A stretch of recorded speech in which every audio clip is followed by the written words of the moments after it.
ఉమ్మడి వరంగల్ జిల్లా వ్యాప్తంగా పలు చోట్ల ఉరుములతో కూడిన వర్షం కురిసింది. అకాల వర్షానికి కొన్ని చోట్ల కొనుగోలు కేంద్రాల్లోని ధాన్యం తడిసిపోయింది. దీంతో రైతులు ఆందోళన చెందుతున్నారు. ప్రభుత్వం వెంటనే ఆదుకోవాలంటూ రైతులు విజ్ఞప్తి చేస్తున్నారు.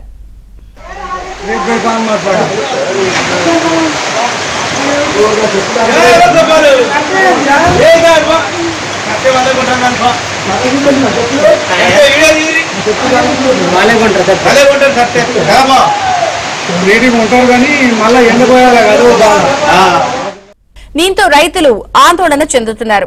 ప్రభుత్వం వెంటనే ఆదుకోవాలంటూ రైతులు విజ్ఞప్తి చేస్తున్నారు.